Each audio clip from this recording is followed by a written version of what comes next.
अस्सलाम वालेकुम। सबसे पहले तो मेरी जानिब से बहुत बहुत मुबारक हो,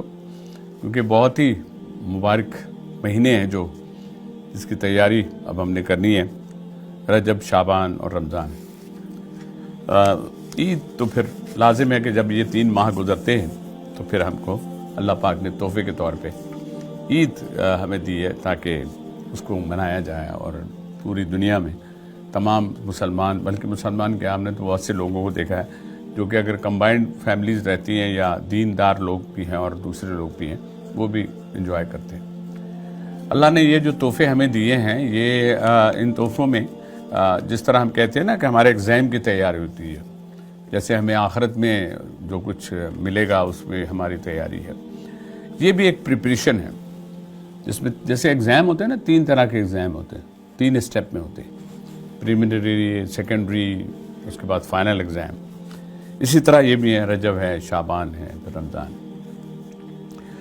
आज हम इस टॉपिक पे बात करने का असल मकसद ये है कि रजब जो आ रहे हैं, रजब के महीने से हमारे हुज़ूर पाक सल्लल्लाहु अलैहि वसल्लम के अगर हवाले से हम बात करें,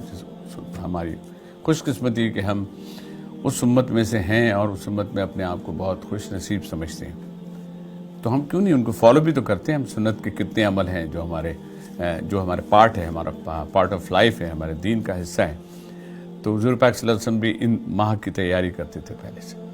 और उस तैयारी में सबसे बड़ी बात तो वही है कि अल्लाह के लिए जो कुछ हम करते थे, अल्लाह के लिए करते थे। अल्लाह पाक ने हमें इस दुनिया में उतारा और हम खुशनसीब हैं कि एक मुसलमान हैं हम, और एक मुसलमान घर में पैदा हुए, और हुज़ूर पाक सल्लल्लाहु अलैहि वसल्लम जो आखिरी नबी हैं, हम उस उम्मत में से हैं। हमारी खुशनसीबी की फ़हरिस्त बहुत लंबी है, लेकिन क्या हम अपनी प्रिपरेशन में रजब, शाबान और रमज़ान को देखते हैं तो हमें उसमें कौन कौन सी ऐसी चीज़ें नज़र आती हैं जिस पर अमल हम करना शुरू कर देते हैं। आपके अमल शुरू करने की वजह यह है कि आप छोटी छोटी बातों से शुरू करें, आप बहुत बड़ा कुछ नहीं करें। आप अपने अमल में, अपनी बातों में, अपने कारोबार में, अपने रवैयों में, इन सब में अगर तब्दीली लाते हैं तो उसका असर बाकी जो आपके 9 महीने रह जाते हैं उनमें भी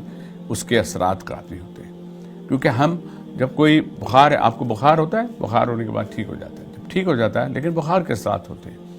ये है नेगेटिव में। लेकिन अच्छाई के ये है कि आप में एक आदत पड़ जाती है। जैसे रमज़ान में जो आदत पड़ती है तो आपको लगता है कि रमज़ान के बाद भी लगता है कि अरे सुबह उठना है, अरे अभी सहरी का वक्त होगा। लेकिन वो तोहफ़ा रमज़ान में अल्लाह पाक ने हमें ईद की शक्ल में दिया है, और रोज़ेदार तो खैर उसके चेहरे पे जो अल्लाह की तरफ से जो नूर होता है। और हमें ये रमज़ान का रोज़ा भी एक ऐसा इम्तहान है, हमें बताता है कि भूख क्या होती है, बर्दाश्त क्या होती है,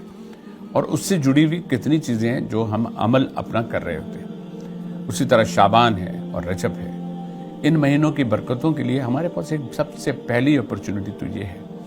कि हम इसमें पाबंदी करें, अपनी नमाज की पाबंदी करें, अपनी नेकियों को बढ़ाने की पाबंदी करें। आपका वो लेवल जो है ना, आपके पास एक बॉक्स है जिस बॉक्स में आपकी नेकियां जमा हो रही है, उनको आप रजब से शुरू करें तो रमज़ान तक, और फिर रमज़ान वाले महीने में तो अल्लाह पाक का एक एहसान है कि 70 टाइम्स आपको मिलेगा। तो 70 गुना के लिए तो कारोबार करता है आदमी। जब हम 12 महीने कारोबार करते हैं तो ये 3 महीने का कारोबार हम अल्लाह पाक से क्यों ना करें। और अल्लाह तो जो हमें देगा, अल्लाह तो हमें वैसे ही नुक्ता नवाज है। तो रजब और शाबान और रमज़ान के लिए आपने क्या तैयारी की है, और अगर नहीं की है तो बदलें अपने आप को, ले आएँ अपने अमाल, ले आएँ अपने बर्ताव, और ले आएँ अपने उस सुबह से शाम को उससे जोड़ दें जो हमारा दीन हमें कहता है। नमाज की पाबंदी हमारे लिए एक इतना बड़ा अच्छा एक अमल है जो हमें खुद बार बार बताता है कि हम अल्लाह के बंदे हैं, परवरदिगार तेरी तरफ ही हमको आना है। लेकिन हम नमाज भी पढ़ते हैं तो हमसे बहुत सी कोताहियाँ होती हैं, हमारा ध्यान कहीं और ही लगा होता है। लेकिन उस मालिक का देखें कि वो हमें अगर दूसरी एक नमाज के बाद दूसरी नमाज का मौका देता है तो ये उस मालिक का बहुत बड़ा एहसान है कि हमें एक के बाद दूसरा, दूसरे के बाद तीसरी की अजान से इस बात की गवाही है कि जी आ जाओ फिर नमाज की तरफ, आ जाओ फिर, हय्या अलस सलाह, हय्या अलल फलाह, हय्या अलस सलाह, हय्या अलल फलाह को हम सुनते हैं और हम इग्नोर कर देते हैं। फिर हमें याद आता है, फिर बात होती है, फिर हम फिर नमाज की तरफ दौड़ते हैं। हमारा जमात से नमाज़ पढ़ना, हमारा नमाज़ पढ़ना, हमारा अच्छे और नेक अमल करना, नमाज के तो वक्त मुकर्रर हैं जो, लेकिन जो 24 घंटे के अमाल हैं ان اعمال میں اور کون سی نیکیاں ہوں جن میں ہم اضافہ کریں گے، جو ہم بڑھائیں گے، جو ہمارے ان مہینوں میں جب کاؤنٹ ہوگی تو ہمیں اس کا صلہ کہیں زیادہ ملے گا۔ آپ یہ نہ سمجھے بہت سی اچھائیاں آپ کو فوری نہیں ملتی، کچھ نیکیاں آپ کو اپنی اولاد اور صالح اولاد کی شکل میں ملتی ہیں، کچھ نیکیاں آپ کو اس سے جڑے ہوئے اپنے ان غریب رشتہ داروں کی اگر آپ ہیلپ کریں گے، ان ماہ میں کریں گے تو آپ سمجھے اپنی نیکیوں میں بہت زیادہ اضافہ کریں گے۔ اپنے ارد گرد ضرور دیکھیں، رجب کو آپ اس اور رمضان کو، شعبان کو اسی طرح نہ جوڑیں کہ صرف آپ نے نماز پڑھنی ہے اور بس آپ نے آخری باقی ساری زندگی کو مطلب باقی جو آپ کر رہے ہیں اس کو اسی روانی میں رکھنا، لیکن نہیں، یہ آپ نے ڈھونڈنی ہے نیکیاں،